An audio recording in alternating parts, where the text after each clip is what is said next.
Awas, di belakang.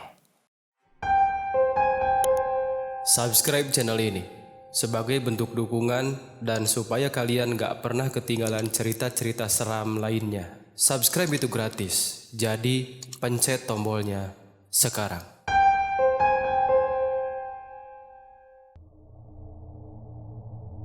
Assalamualaikum guys, balik lagi bareng gue Didit di sini.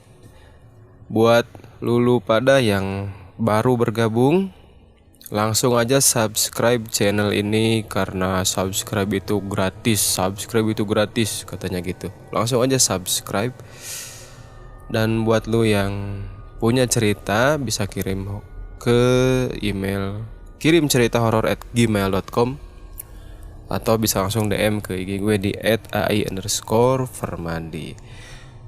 Oke, di episode kali ini gue bakal bacain cerita yang judulnya Lorong Stasiun. Waduh, Lorong Stasiun. Gimana tuh ceritanya tuh? Serem banget gak tuh? Kita bacain sekarang juga. Halo Kak Didit, halo juga. Halo juga semua pendengar setia channel Awas di belakang. Gue Zizi, izinkan gue di sini buat cerita pengalaman seram gue setahun lalu di sebuah stasiun waktu gue baru pulang dari rumah nenek gue di daerah Jawa. Stasiun ini bangunannya masih kental, bangunan Belanda gitu. Oh iya, sebelum masuk ke ceritanya, gue mau disclaimer dulu nih. Gue gak akan menyinggung pihak manapun. Gue di sini gak akan nyebut di mana kota gue ngalamin kejadian itu dan gak akan nyebut nama jelas daerah operasi stasiun itu berada, karena gue gak pengen juga bermasalah di kemudian hari. Dan kalian yang dengerin cerita ini anggap aja sebagai hiburan, oke? Oke bos. Seperti gue bilang tadi, kejadian itu waktu gue pulang dari rumah nenek gue di daerah Jawa dan harus naik kereta siang yang nyampe ke kota asal gue itu tengah malam. Hari itu gue juga gak tahu kenapa gue kayak udah di set harus naik kereta yang nyampenya malam hari. Semua kereta selain itu full booking. Itu ngebuat gue sendiri gak ada pilihan lain. Soalnya besok harinya harus kerja lagi dan gue udah gak bisa memperpanjang masa cuti lagi. Karena masa pandemi, kereta itu jadi gak sepenuh masa-masa normal kayak biasanya. Jadi gue duduk bisa selonjoran sambil baca-baca cerita horor buat ngilangin penat. Lumayan, 10 jam lebih gue di dalam kereta, bosan juga kalau cuman bengong sendirian. Singkat cerita, sampailah gue di kota asal gue sekitar jam 12 malam. Gak tahu juga tuh udah berapa cerita yang gue baca. Nah, abis turun dari kereta ngelihat suasana yang sepi, lengang, dan minim orang, ngebuat gue merinding-merinding sendiri. Jadi sugesti sendiri gitu. Gue langsung buru-buru mesen ojek online saat itu juga.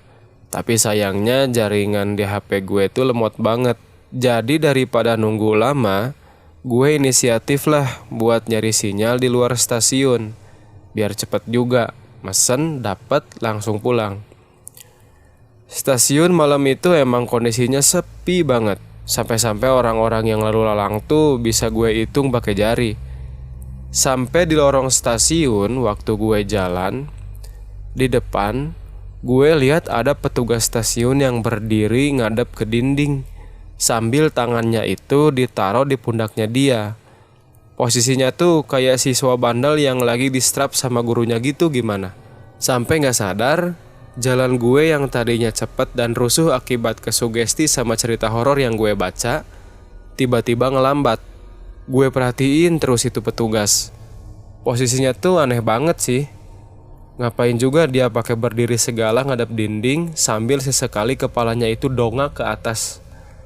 Dan bodohnya, ini benar-benar gue baru mikir dan sadar setelah kejadian itu. Bodohnya, gue malah negur petugas stasiun itu. Gue tanya, "Mas, kenapa?"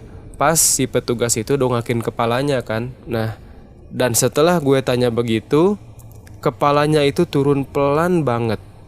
Terus dia nengok ke arah gue. Mukanya itu pucet, matanya kosong, mulutnya senyum menyeringai ke gue. Nyeremin banget pokoknya. Gue langsung lari. Tadinya sih pengen balik keluar stasiun, tapi anehnya gue balik ke lorong itu lagi dan lihat petugas itu lagi. Gue lari lagi ke arah lain, baliknya ke lorong itu lagi. Sampai di yang keempat kalinya, gue emang balik lagi ke lorong itu sih, tapi gue gak lihat petugas aneh itu. Akhirnya saat itu juga gue berusaha jalan setenang mungkin ngelewatin lorong itu. Di sekitar 3/4 lorong, yang mana gue udah bisa lihat pintu keluar, tiba-tiba di belakang gue itu ada suara orang yang nyentak. Hah, suaranya berat banget, sampai anginnya tuh kerasa banget. Refleks gue nengok ke belakang dan di sana gak ada siapa-siapa. Gue lari lagi, sampai gak sadar gue nabrak satpam stasiun. Ya gue langsung minta maaf. Tapi yang aneh, satpam ini malah heran ngelihat gue. Ya kayak aneh-aneh gitu. Gue lihat sekitar dan gue pun sendiri heran. Kenapa kok arah lari gue itu dari arah luar stasiun, bukan dari arah lorong yang ada di dalam stasiun. Terus si satpam negur gue, Mbak. Ya terus gue kayak yang sadar dari linglung gitu dong. Didudukin lah gue di kursi yang ada di deket situ. Mbak udah sadar, satpam itu nanya lagi. Gue ngangguk, terus nanyain ada apa sama gue. Dan satpam itu ngejawab kalau gue tadi tuh keluar stasiun dalam keadaan tatapan kosong, terus tiba-tiba lari gak tentu arah, sampai akhirnya ya itu tadi, gue nabrak satpam itu. Di situ gue langsung shock banget. Soalnya yang gue alami gak sama kayak apa yang satpam itu ceritain. Tapi gue fair, gue cerita apa yang gue alami ke satpam itu. Satpam itu juga agak kaget dengernya. Tapi yang jelas, satpam itu ngingetin, lorong stasiun itu emang angker kalau malam hari, apalagi yang lewatnya cuman sendiri. Satpam itu juga cerita, katanya dia pernah diganggu sama sosok hitam gede yang kadang suka manggil nama dia. Tapi karena sering juga, satpam itu udah terbiasa katanya. Akhir-akhir ini gue mikir sih, kenapa orang-orang selalu ngewanti-wanti buat gak baca atau denger cerita horor sendirian. Mungkin pengalaman gue adalah salah satu akibatnya. Segitu aja cerita dari gue. Semoga channel Awas di Belakang khususnya bisa dapat subscribers yang banyak sampai jadi channel yang gede. Waduh, didoain nih. Amin, amin. Ya terima kasih. Tadi siapa ini? Oh, Kak Zizi. Ya, makasih udah ngirim ceritanya. Dan buat yang lain, buat Lulu, buat kalian, buat adik kakak yang di luar sana yang punya cerita horor, langsung aja kirim ceritahoror@gmail.com atau langsung DM ke IG gue di @ai_fermadi.